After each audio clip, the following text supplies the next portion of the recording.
Olá, sejam muito bem-vindos. Hoje, a gente vai mergulhar numa história que está escondida bem debaixo dos nossos narizes.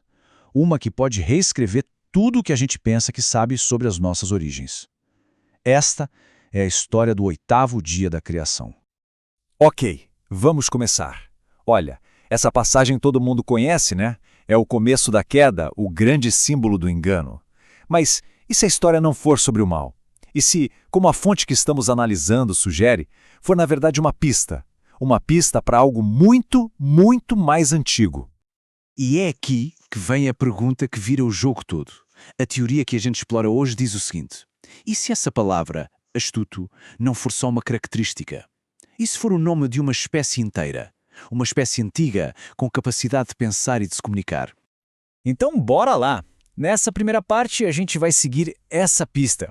Se a tal serpente não era um simples animal, o que ela era, afinal? Vamos investigar a sua verdadeira identidade. Ok? A premissa fundamental aqui é crucial entender isso. A ideia é que a gente não está falando de metáfora nem de alegoria. A teoria defende que esses textos sagrados são, na verdade, relatos literais, de eventos históricos, só que numa escala cósmica que a gente mal consegue começar a imaginar. Ou seja, aquela conversa com a Eva não foi um conto de fadas, foi um diálogo de verdade. Um encontro entre um humano primitivo e um representante de uma raça não humana inteligente e que já estava aqui na Terra, muito antes da gente. Mas olha, a história dessa serpente inteligente é só a ponta do iceberg. A presença dela na Terra não foi por acaso, de jeito nenhum. O que aconteceu ali no Jardim do Éden foi, segundo essa teoria, só um pequeno capítulo de uma guerra que se estende por universos inteiros. Então, a cosmologia aqui é a seguinte. Imagina dois universos gêmeos, criados lá no Big Bang. O universo que a gente conhece, é feito de matéria, o que resulta em vida biológica. O outro, o universo vizinho, paralelo, é feito de antimatéria. E lá vivem seres de energia pura, de plasma. Entidades que as nossas lendas chamam de deuses e que conseguiam atravessar portais para o nosso mundo. E nessa guerra, existem dois jogadores principais vindos desse universo paralelo. De um lado, Brahma, que para algumas culturas se apresentou como Javé, a figura do Criador. Do outro, Shiva, seu eterno adversário, sempre desafiando o poder dele. E as batalhas entre os dois, elas acabaram moldando a nossa história. Essa teoria mostra um Javé bem diferente, não um ser todo poderoso, mas sim um criador falho. Um criador preso num ciclo de tentativa e erro. Primeiro, ele escolheu a linhagem de Adão, mas não deu certo. Falhou. Depois, mandou os arianos para a Índia, mas em vez de conquistar, eles se misturaram, se assimilaram. Aí, ele co-criou Krishna, que acabou ficando mais popular que ele e, apagou a influência dele por lá. Cada passo era uma tentativa de controle que dava errado, o que o levou de volta aos hebreus, quase como um último recurso. E tudo isso nos leva à pergunta principal. No meio dessa guerra de deuses e universos, por que é que a humanidade é tão importante assim? Por que essa briga toda por causa da gente? A resposta, de acordo com a fonte, está no nosso sangue. Literalmente. O nosso DNA não é só um código biológico. Pense nele como um repositório, uma biblioteca cósmica, onde incontáveis raças extraterrestres guardaram as suas fórmulas de poder, suas assinaturas genéticas. O nosso genoma é o verdadeiro prémio. Mas a função dele vai muito além de ser só um depósito. O nosso genoma não é um museu, é um laboratório vivo, ativo, com um propósito que é, no mínimo, chocante. E aqui chegamos no ponto central da teoria. Ela afirma que o código do próprio Criador, de Javé, nasceu com defeito, podre, como diz a citação.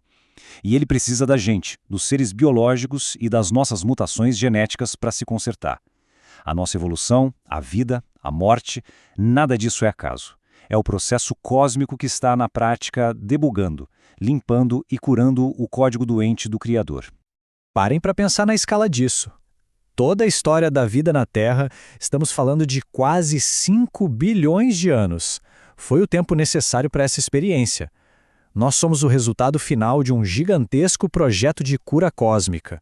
Um projeto que nasceu da necessidade do próprio Criador. Ok, agora vamos voltar lá para a serpente do começo. Porque se a humanidade é um laboratório para Javé, essa serpente e a raça dela, eles tinham um plano completamente diferente para a gente. E aqui entram os Nagas. A teoria os identifica como uma espécie da serpente do Éden. Eles seriam seres com corpo de serpente e cabeça humana, que vieram do universo paralelo e estabeleceram o primeiro grande reino aqui na Terra. E o mais importante, eles não viam a humanidade como uma ferramenta, mas como algo muito mais precioso. O choque de agendas aqui é claríssimo. De um lado você tem Javé, querendo controle, submissão, usando a gente para consertar o próprio código dele. Do outro, os Nagas, agindo mais sutilmente, nas sombras, não com mandamentos e pactos, mas com orientação, empurrando a gente para a liberdade, para que nos tornássemos os verdadeiros herdeiros do planeta. E um exemplo poderoso dessa proteção secreta seria a história de Buda.